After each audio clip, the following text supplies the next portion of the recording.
کی امیدوار تھی، انہوں نے 79,817 ووٹ حاصل کر کے یہ نشست جیتی۔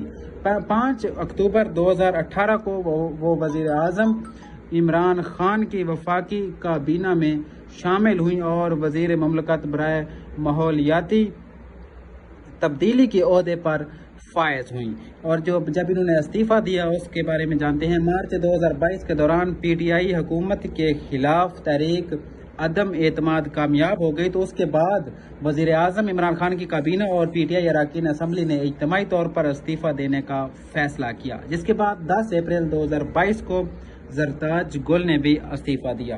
زرتاج گل کی جو موجودہ صورتحال ہے اس سے آپ کو آگاہ کرتے چلیں۔ Chief justice Lahore high court Ms Aliya Neelam نے پی ٹی آئی رہنما زرتاج گل کی اپیلوں پر سماعت سے انکار کرتے ہوئے انہیں پہلے پیش ہونے کا حکم دے دیا۔ 9 مقدمہ کے مقدمات میں 10 سال کی سزا کے فیصلے کے خلاف 3 اپیلوں پر چیف جسٹس عالیہ نیلم نے واضح کر دیا کہ جب تک اپیل کنندہ عدالت پیش نہیں ہوگی سماعت نہیں کی جا سکتی۔ Chief justice Lahore high court justice Aliya Neelam کی سربراہی میں 2 رکنی ڈویژن بینچ نے زرتاج گل کی اپیلوں پر سماعت کی۔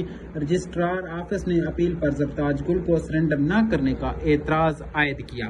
اپیل میں تھانہ سول لائنز فیصل آباد کے سب انسپکٹر کو فریق بنایا گیا۔ پی ٹی آئی رہنما زرتاج گل نے اپیل اپنے وکیل بیرسٹر علی ظفر کے توسط سے دائر کی ہے۔ اپیلوں میں موقف اختیار کیا گیا کہ اے ٹی سی فیصل آباد نے بغیر ٹھوس شواہد کے سزا سنائی۔ استغاثہ اپنے کیس کو شک سے بالاتر ثابت کرنے میں ناکام رہا۔ گواہوں کے بیانات میں تضادات ہیں، مقدمہ میں ان کا نام شامل ہی نہیں تھا۔ درخواست گزار نے مزید کہا کہ ٹرائل عدالت نے بلا جواز 10 سال قید اور 20 لاکھ روپے جرمانے کی سزا سنائی۔ عدالت اے ٹی سی فیصل آباد کے فیصلے کو کال عدم قرار دیتے ہوئے اپیل منظور کرے۔ چیف جسٹس عالیہ نیلم نے استفسار کیا کہ اپیل کنندہ زرتاج گل کہاں ہے؟ بیرسٹر سید علی ظفر نے کہا کہ زرتاج گل تو ڈی جی خان ہے۔ چیف جسٹس نے کہا کہ پشاور ہائی کورٹ نے جو سہولت دی اپنی جگہ، مگر اپیل کنندہ کا پیش ہونا ضروری ہے۔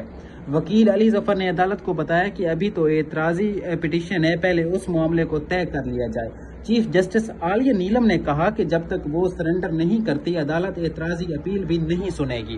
ہمارے پاس صرف یہی ایک اپیل نہیں، عدالت نے اسی طرح کی کئی متعدد اپیلیں سننا ہوتی ہیں۔ چیف جسٹس نے زرتاج گل کو پیش ہونے کا حکم دیتے ہوئے کارروائی ملتوی کر دی۔ دیکھتے رہیے سیالوی اپڈیٹ اشرف سیالوی کے ساتھ۔ ملتے ہیں نیکسٹ ویڈیو میں، تب تک مجھے دیجیے اجازت، اپنا خیال رکھیے گا، اللہ حافظ۔